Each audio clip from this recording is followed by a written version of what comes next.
পবিত্র ঈদে মিলাদুন্নবী সাল্লাল্লাহু আলাইহি ওয়াসাল্লামের উৎসব আমাদের চারপাশে বিরাজ করছে। অর্থাৎ অনেকেই মিলাদুন্নবী পালন করছে, আবার অনেকে জুলুস পালন করছে। এক একজন এক একভাবে আমাদের রাসূলুল্লাহ পাক সাল্লাল্লাহু আলাইহি ওয়াসাল্লামের পবিত্র এই মাসটাকে উদযাপন করছে। এই মাসটাকে ঘিরে কিন্তু অনেক তর্ক বিতর্ক রয়েছে। কেউ মিলাদুন্নবী করছে, কেউ আবার করছে না। আজকে আমি ভিডিওতে কোনো প্রকার তর্ক বিতর্ক করব না। আমি শুধুমাত্র একটা বিষয় বলবো, সেটা হলো আমরা যারা মিলাদুন্নবী পালন করি অথবা জুলুস পালন করি, আমরা অনেক সময় অনেক ভুল করে থাকি, একটু আবেগী হয়ে আর কি। সো এই ভুল ত্রুটিটা আমি আপনাদের দেখানোর চেষ্টা করবো, আমি আমার মতো করে সেটা ব্যাখ্যা করার চেষ্টা করবো। সো আশা করি ভিডিওটা সম্পূর্ণ দেখবেন এবং ভিডিওটি আপনাদের অনেক কাজে আসবে। প্রথমে আপনাদেরকে আমি একটা বিষয় বলে রাখি, যারা মিলাদুন্নবী পালন করে না বা যারা মিলাদুন্নবীকে বেদাত বলছে, তাদেরকে নিয়ে কোনো কথা না বলে ভালো।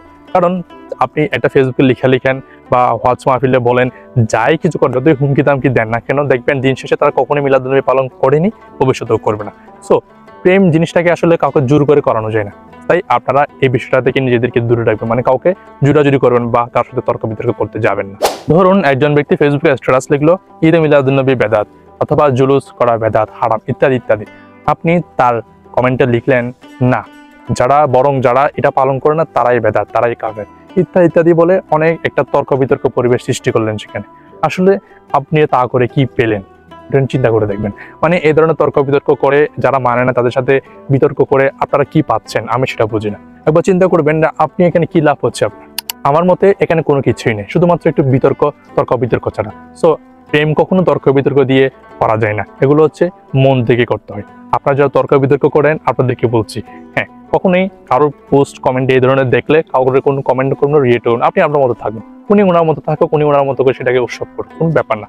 আপনি আপনার মতো করে পবিত্র মুহূর্ত, পবিত্র সময়টা, পবিত্র মাসটাকে উদযাপন করুন। প্রেম হচ্ছে হৃদয় থেকে হৃদয়ে আকর্ষণ করা, অর্থাৎ অন্তর থেকে অন্তরে যায়। তবে আপনার আমাদের সবার প্রেম হচ্ছে কি জানেন, ফেসবুক থেকে ফেসবুক, মুখ থেকে মুখে। আমরা আসলে অন্তর থেকে ভালোবাসতে পারি না, মিলাদ পড়তে পারি না, দুরুদ পড়তে পারি না, বিদায় আমাদের কাছে রাসূলুল্লাহ এত দূরে। হয়তো রাসূলুল্লাহ আমাদের কাছে কিন্তু সবার কাছে থাকার কথা ছিল।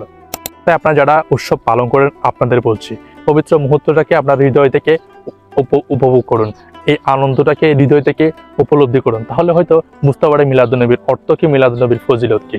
অন্যথায় আসলে ফেসবুক কিংবা মানুষকে দেখানোর জন্য, শো আপ করার জন্য এই উৎসবটা করে, হয়তো আপনি সামান্য কিছু ফেস ভ্যালু পাবেন, বাট হৃদয় থেকে রাসূলের প্রেম মহব্বত কখনোই পাবেন না। আমাদের উচিত পবিত্র মুহূর্তটা, পবিত্র মাসটা শুধু বারেরও বিরামন নয়, পুরো মাস ব্যাপী আমরা চাইলে সবসময় দুরুদ পড়তে পারি। নামাজ শেষে বা যখন একা থাকি তখন বসে বসে রাসূলের দুরুদ পড়লাম, তাহলে দেখবেন হৃদয় থেকে রাসূলের যে প্রেম ভালোবাসাটা আরো অনেক বেড়ে যাবে। সর্বশেষ এতটুকুই বলতে চাই, এই মাসটাকে আমরা সেবার মাস হিসেবে নিতে পারি। আমরা যদি পুরো মাস ব্যাপী মানুষকে খাওয়াতে পারি, মানুষকে পোশাক দিতে পারি, মানুষকে চিকিৎসা ব্যবস্থা করে দিতে পারি, যার যেটা প্রয়োজন, তাহলে দেখবেন ঈদে মিলাদুন্নবীর যে পূর্ণতা বা ঈদে মিলাদুন্নবীর যে আমেজ, সেটা আমরা উপভোগ করতে পারবো। রাসূলের প্রতি আমাদের যে ভালোবাসা সেটা আরো অনেক বেড়ে যাবে। সো আমি সবাইকে পবিত্র ঈদে মিলাদুন্নবী সাল্লাল্লাহু আলাইহি ওয়াসাল্লামের শুভেচ্ছা জানাই অনেক। আপনাদের প্রতি রাসূলের মুহাব্বত, ভালোবাসা আরো বেড়ে যাক, এটাই কামনা। আমার জন্য দোয়া চাই এবং প্রত্যেকের জন্য দোয়া চাই।